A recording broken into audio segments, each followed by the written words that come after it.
स्पष्ट बोलने लगे कि वो जिसकी बात कर रहा हूं मैं ही हूं।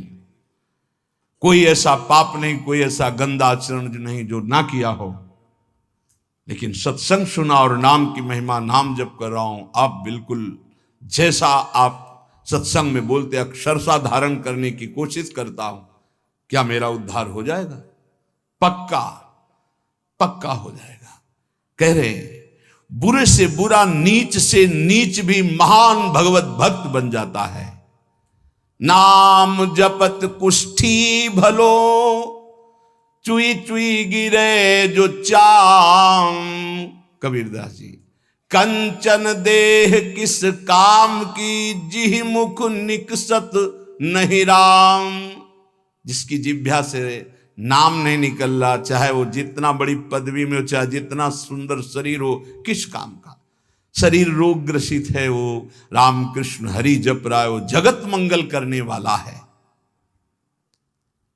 असंभव को भी संभव कर दे, उसका नाम विश्वास है। विश्वास के सामने कुछ नहीं होता। विश्वास सबसे बड़ी चीज होती है। मीरा जी के कान में बताया, उनकी सखी थी जो दास्ता में रहती थी, उन्होंने कहा पीना मत, ये गिरधर का चरणामृत कह के आपको दिया गया चरणामृत नहीं है, हलाहल विष है। तो उनका बावरी, कहा है गिरधर का चरणामृत, वचन से कहा है, तो मैं स्वीकार करती हूं मेरे गिरधर का चरणामृत। जय गिरधर गोपाल। पूरा हलाहल विष पी गई, पूरी रात कीर्तन करती रही, कहीं कुछ नहीं, एक बार भी मूर्छा नहीं आई। और जब विक्रम राणा ने सुना कि हलाहल विष पिया, तो पिलाने वाली जो दासियां गई थी, उन्होंने उनका सरकार सामने पिया है। तो उनका इस वैद्य ने गड़बड़ी कर दी, बुलाओ इस वैद्य को जिसने जहर बनाया था। वो तो राज शासन। हाँ हुजूर। बोले लाओ कटोरा, लाओ कटोरा लाए। बोले धो इसको, पिलाओ इसको। बोले सरकार मर जाऊंगा, इतना हलाहल विष है कि 50 लोग कटोरा धो के पिलाने पे मर सकते हैं। तो उनका मीरा नहीं मरी, पूरा जहर पीकर तू कैसे मर जाएगा? तूने जहर बनाया ही नहीं। तो उनका सरकार पिला दोगे तो मर जाएंगे। धो के पिलाया, जब जे ही जबान में पिया, फड़क फड़क करके मर गया। इतना धोने वाले उसमें विष था, तो हलाहल विष, कोई असर मीरा जी के ऊपर नहीं हुआ। क्यों? विश्वास, गिरधर का चरणामृत। विश्वास। तो नामदेव जी ने भगवान का जो अर्चावतार पाषाण का हित था, दूध का कटोरा ऐसे पिलाया, बात करते थे भगवान। विश्वास। धन्ना भगत के खेत में बिना बोए फसल तैयार हो गई। कैसे? कोई कैसे मान सकता है? आप खेत बोया नहीं गया और खेत, बोले क्या गप मार रहे हैं? गेहूं का समय था तो बोने के लिए गए खेत में, तो बाजरा, गेहूं, ज्वार ये सब बोए जाते। वहां देखा कि संत मंडली जा रही थी, देखते ही दौड़ के गए, प्रणाम किया, महाराज। सब संत, नवीन अवस्था है धन्ना की। हाँ बेटा, अब यहां कुछ होता तो आपको पवा, अगर आप कुछ मिनट बैठो तो मैं बीज बोने के लिए जो अन्न लाया हूं, इसको बाजार से बेचकर कुछ मीठा लाता हूं, आप सबको पवाता हूं। तो बोले जय श्री राम जी की इच्छा। सब बैठ गए कीर्तन करने, लोग गए बाजार से बेच करके आए, पवा दिया। अब पवा तो दिया, घर में पूछा जाएगा कि खेती बोया है, तो उन्होंने खेती को ऐसे जोत कर पहटा लगा दिया और घर बोआ है। हाँ, एक दाना नहीं बोया, वो बाजार में बेचकर संतों को पवा दिया। विचार किया कि जब ये होगा कि खेत नहीं जगा तो कह देंगे बीज ठीक नहीं था, वो जगह ही नहीं, तो खेत ही में नहीं गए। 10-15 दिन बाद एक आदमी आया बगल वाला और बोला कैसी तुमने उसमें पावर लगाया है, खाद डाली कि एकदम हम लोगों के ऐसे खेत नहीं जगे जैसे तुम्हारा जगह है। बोले मजाक मत करो। बोले पक्का देखो तो जाके। देखा तो उन्होंने कहा हमने तो संतों के उदर में बोया था, खेत में कहां से जग गया। इसके बाद जो फसल पैदा हुई, ये कर तुम अन्यथा कर तुम भगवान की बात। धन्ना भगत के यहां बिना बोए खेत उपजना, और श्री रैदास जी के लिए सिंहासन से उठकर गोदी में आ जाना। काशी के विद्वानों ने, ब्राह्मणों ने निषेध किया कि रैदास जी को ठाकुर जी की सेवा का अधिकार नहीं, रविदास जी को। वो परम पूज्य महाभागवत श्री रविदास जी, बादशाह ने बुलाया, कहा ब्राह्मण लोग कह रहे हैं कि तुम्हें अधिकार नहीं सेवा का, तुम अगर अनाधिकारी सेवा करेगा तो अकाल पड़ जाएगा। तो उनका ऐसा तो नहीं, ठाकुर जी तो सबके हैं, हमारे ठाकुर जी स्वयं प्रसन्न होकर हमसे सेवा लेते हैं। तो उनका तुम्हारी भावना नहीं चलेगी। विद्वान लोग बैठे थे, तो उनका फिर आप ये स्वीकार करें कि ठाकुर जी अगर हमसे सेवा कराना चाहते हैं तो फिर आप क्या कर सकते हैं? बोले ऐसा हो ही नहीं सकता। तो उनका वहां सिंहासन रख दो और आप बुलाओ वैदिक मंत्र से, और हम बुलाएंगे अपने ठाकुर जी को। अगर वो आ जाते हैं गोद में तो मान लें, तुम्हारे पास आ जाते हैं तो आज से सेवा बंद, और हमारे पास आ जाते हैं तो हमारे ठाकुर जी सेवा पक्का। बादशाह ने कहा हाँ ऐसा कैसे हो सकता है, मूर्ति कैसे चल सकती है? तो सभा में बहुत दूर ठाकुर जी विराज, और शुरू किए मंत्र पढ़ना हुआ तो ठाकुर जी भाववश्य भगवान, ठाकुर जी की तरफ देखा और भाव में भर करके जेवी ऐसे किया तो जैसे छोटा बच्चा दौड़ के आ जाए, ऐसे ठाकुर जी सिंहासन से दौड़ के आए और श्री रविदास जी के गले लग गए। ब्राह्मणों ने फिर कहा ये इन्हीं के ठाकुर हैं, इसलिए कोई तंत्र मंत्र कर दिया, हम अपने ठाकुर विराजमान। बोले विराजमान करो, फिर भी वैसे ही हुआ। तो कह रहे हैं विश्वास का प्रभाव देखो, रैदास जी के लिए स्वयं मूर्ति दौड़ कर चल करके आई और गले लग गई। विश्वास करके देखो, उस भोले ब्राह्मण के लिए वृंदावन से गोपाल जी साक्षी देने विवाह की जा रहे हैं। सुना है ना चरित्र? क्योंकि फिर हरिदास जी के चरित्र में बाधा पड़ी। एक ब्राह्मण बूढ़ा था और धनी मानी था, 4 लड़के थे, एक लड़की थी। अपने लड़कों से कहा कि हम तीर्थ यात्रा जाते हैं, 3 में 4 में से एक चलो, सहयोग करो। तो उन्होंने कहा तुम्हें तीर्थ जाना, जाओ, हमारे पास समय नहीं। और वो विचार कर रहे थे कि बूढ़ा आदमी तीर्थ कैसे जाऊं। तो पड़ोस का एक गरीब ब्राह्मण का जवान बालक था, वो आया, उसने कहा काहे को सोच रहे हो, क्या बात सोच रहे हो? बोले हम तीर्थ यात्रा करना चाहते हैं। बोले तीर्थ यात्रा तो बहुत बढ़िया बात है भाई, जिसके पास धन है वही कर सकता है, हम कहाँ से कर सकते हैं। बोले चलो अगर हमारा साथ दे दो तो खान पान का सब खर्चा हम देखेंगे और तीर्थ यात्रा दोनों कर आते। बोले बहुत बढ़िया बात है। वो सोचा कि इनके सारे हमारा भी तीर्थ यात्रा हो जाएगा। वो जवान गरीब ब्राह्मण बोला। अब वो पूरे तीर्थों में घुमाते हुए जब वृंदावन आए तो बीमार हो गया, तो बहुत सेवा की, बड़ा हृदय प्रसन्न हुआ उस धनी ब्राह्मण का, बूढ़े का। और गोपाल जी के मंदिर में कहा भगवान को साक्षी करके कहते हैं कि एक बेटी है, मैं तुम्हें अपनी बेटी का पाणी ग्रहण संस्कार तुम्हारे साथ करूंगा। बोले ताऊ देखो झूठ मत बोलना, वैसे तो हमारी कोई इच्छा नहीं थी, अब तुम कह दिए तो हमारी भी मन में ब्याह की इच्छा आ गई। भगवान के सामने कह रहे हो, घर में जाके बदल मत जाना, क्योंकि मैं गरीब आदमी हूं, तुम बड़े आदमी हो। अरे उन्होंने कहा हम जब भगवान के सामने कह रहे तुम्हें क्या चिंता है। सब तीर्थ करके वापस गए। 4 महीना 5 महीना हो गए, ताऊ जी कोई चर्चा नहीं की। तो वो घर गए, कहा प्रणाम। वो ब्याह वाली बात, उनके लड़कों ने धक्का लगाया, बस अपने को देखता है तो हमारी बहन के ब्याह लग बाहर कर दे। बूढ़े से कहा भगवान के सामने साक्षी तुमने कहा था, तुम्हें तो बूढ़ा बस कहता हमें कुछ याद नहीं कि हमने कुछ कहा है। वो पंचायत बैठा ली। पहले गांव में पंच लोग न्याय करते थे, तो उन्होंने कहा ठाकुर जी के सामने इन्होंने कहा कि हम अपनी बेटी का ब्याह करेंगे। लड़कों ने बूढ़े को सिखा दिया था, कह देना कि अगर ठाकुर जी आके साक्षी दे दे तो हम ब्याह कर देंगे। तो उसने कहा देखो हमें तो याद नहीं, अगर ठाकुर जी तुम्हारे यहां आकर के उड़ीसा प्रांत में आकर कह दें गांव में कि हाँ हमने कहा था तो हम बेटी का ब्याह कर देंगे। सोचते थे मूर्ति चल के कहां से आएगी, लेकिन विश्वास। अब उसने इनके प्रकार जो कुछ संपत्ति थी 1500 रुपये बांधे और वृंदावन आए, क्योंकि जानते थे वृंदावन के ठाकुर को खान पान। गोपाल जी का दर्शन किया, कहा महाराज याद है तुम्हारे सामने वो बूढ़ा ब्राह्मण कहा था हमारा ब्याह का मामला है, साक्षी आप हो। भगवान कुछ नहीं होता।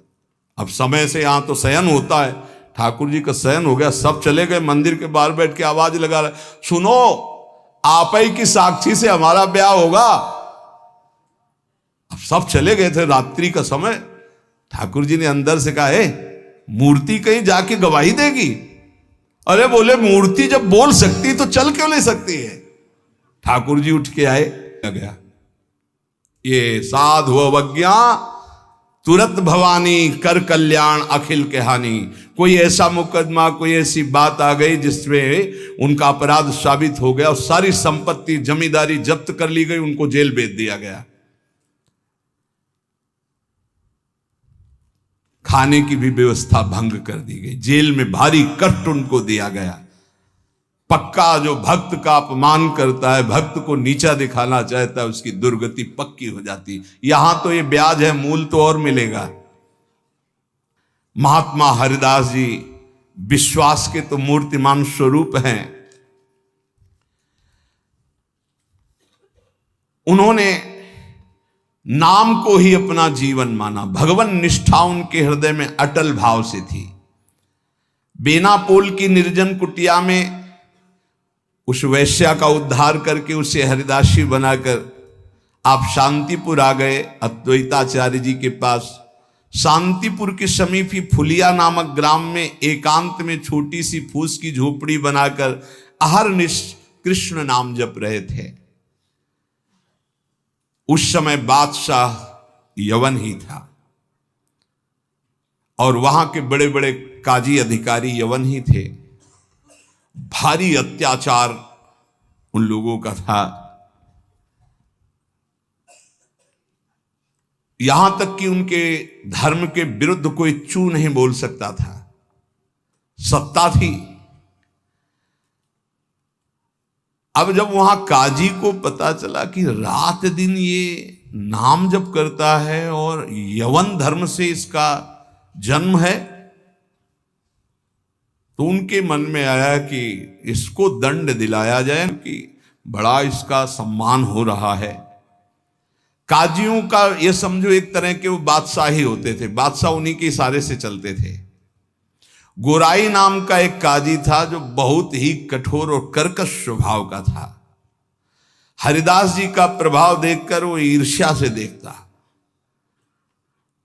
मतलब कुछ लोग ऐसे देखते हैं कि बस उनके पास जो है वो भस्मासुर वाली ताकत नहीं है कि हाथ धर दे भस्म हो जाए, नहीं तो भक्तों को वो भस्म ही कर दे, ऐसी दृष्टि होती है। वो दृष्टि से पता चलता है। वो हरिदास जी को ऐसे देखता कि कैसे इनको नष्ट कर दूं। और जब उसको ये पता चला कि यवन धर्म के ही है, तब तो बढ़िया उसको रास्ता मिल गया। हरिदास जी का प्रभाव दिनों दिन बढ़ता चला जा रहा था। उसने विचार किया कि यवन धर्म के होकर के हिंदू धर्म का नाम ले रहे हैं, ये तो कुफ्र है, काफिर है। ऐसा काजी ने विचार किया। इसे बादशाह के सामने पहले पेश करें, फिर इसको दंड निर्धारित करें। गुराई काजी ने विरुद्ध राज दरबार में अभियोग चला दिया ठाकुर हरिदास जी की। राज आज्ञा हुई तत्काल गिरफ्तार किया जाए, क्योंकि बादशाह यवन था।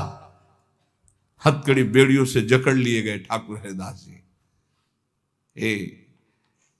डरना नहीं, ये डिग्री वालों की बात है जो उच्च कोटि के महापुरुष हैं। तुम मत सोच लेना कि हम राधा राधा जपेंगे तो, हाँ ऐसा नहीं। भगवान वो सामर्थ्य देते, जो प्रहलाद जी को सामर्थ्य दी वही ऐसे भक्तों को सामर्थ्य देते।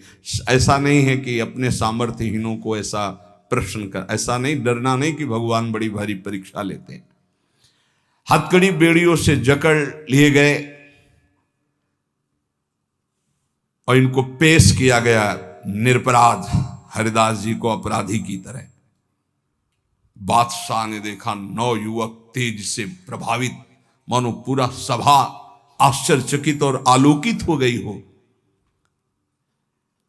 प्रभावित हो गए। जो यवन बादशाह थे और कहा सम्मान से इनको बैठाला जाए। आसन दिया गया, आसन पे बैठे। हरिदास जी जब बैठ गए तो बादशाह ने कहा कि आपने स्वाभाविक धर्म परिवर्तन किया है, तुम्हारा जन्म तो मुसलमान के घर में हुआ है, और ये तुम्हारी, जैसे अपने भगवान का नाम लेते हैं तैसे अपने भगवान का नाम लेके बोले कि तुम्हारी तो कृपा ही जो है, जो यवन धर्म में तुम्हारा जन्म हुआ। बादशाह ने कहा तुम काफिरों का आचरण क्यों करते हो? इससे तो तुम्हें नर्क जाना पड़ेगा। मुझे बड़ी दया आ रही तुम्हें देखकर, दंड देना नहीं चाहता फिर भी तुम तौबा बोलो, प्रायश्चित करो और कलमा पढ़ो, छोड़ो इसे, तो तुम्हारे दंड में हम कुछ कमी कर सकते हैं, नहीं तो भयानक दंड तुम्हें मिलेगा क्योंकि तुम काफिर हो। सुख की प्राप्ति धर्म से चलने से होती, तुम धर्म का त्याग कर चुके हो। हरिदास जी ने कहा श्रीमान महाशय, आपने जो कुछ कहा आप अपने ज्ञान के अनुसार, विश्वास के अनुसार, धर्म के अनुसार ठीक बोल रहे हैं। आपका विश्वास आपको फल देता है, ठीक कह रहे हैं। क्या कोई हिंदू आपके धर्म को स्वीकार करेगा? अगर स्वीकार करेगा तो उसे नरक मिलेगा? बोले नहीं, वो स्वीकार कर सकता है और उसकी भगवान की कृपा होगी। वो अपने भगवान का नाम लेते हुए बोले हाँ, तो क्या कोई इस्लाम छोड़कर अगर हिंदू धर्म को स्वीकार करता है, क्या उसके ऊपर भगवान की कृपा नहीं होगी? क्या वो भगवान का भजन नहीं करता? फंसा लिया। काजी बीच में बोल पड़ा, देखो साहब इसकी बातों में मत आना, अगर आप इसको छूट दी तो आगे आप समझ लीजिए कि आपके धर्म में चलने वाले कितने लोग ऐसा करने लगेंगे। हरिदास जी ने कहा हमारी निष्ठा भगवान नाम में है। आप चाहे अभी इसी क्षण मेरे प्राण ले लो, मेरा नाम रुकने वाला नहीं। मैं कभी तौबा नहीं बोल सकता क्योंकि मैं कोई अधर्म नहीं कर रहा हूं, किसी को कष्ट नहीं दे रहा हूं। ये निष्ठा देखकर पसीना पसीना हो गया मुलुकपति। तेज गर्व भरी भगवान निष्ठा की बात, इस पे नहीं दैन्यता होती। नहीं, प्राण ले लो अभी अपने हम धर्म पर। मुलुकपति ने कहा तुम्हारी बातें हिंदुओं के लिए ठीक हो सकती, लेकिन हम यवनों के लिए नहीं। तुम हमारे धर्म में पैदा हो इसलिए हमारी बात पर विश्वास करो। हरिदास जी ने कहा महाशय आपका कहना ठीक है, किंतु विश्वास किसी बल से नहीं तोड़ा जा सकता। बादशाह से ऐसे बात वही कर सकता है जिसे भगवान का बल प्राप्त हो।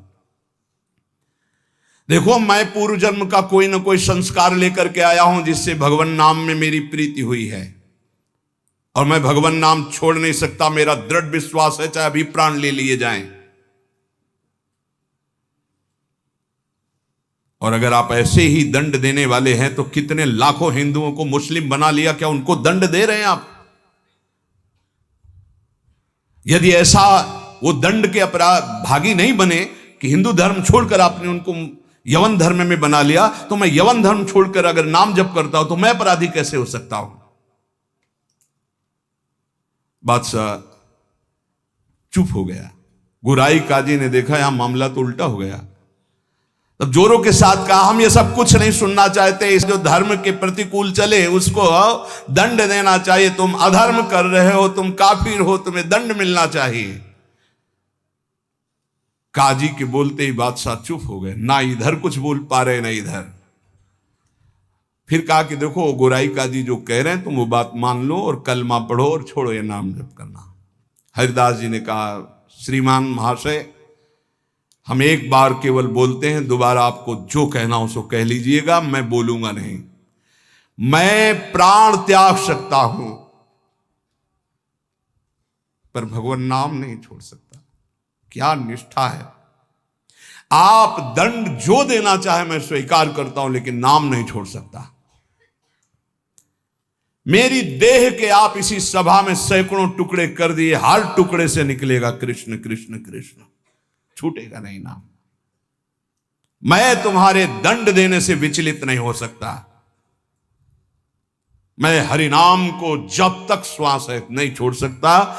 अब आखिरी मेरी ये बात है, आप चाहे दंड दें या जो चाहे सो करें। निर्भीक उत्तर सुनकर के बादशाह सोच में पड़ गया कि ऐसे एक महान को क्या दंड दें। गुराई काजी की तरफ देखा। गुराई काजी ने कहा, हुजूर बिल्कुल दया नहीं, दंड चाहिए, नहीं तो फिर बड़ी समस्या आ जाएगी कि अपने धर्म के लोग बहुत से उधर हो जाएंगे।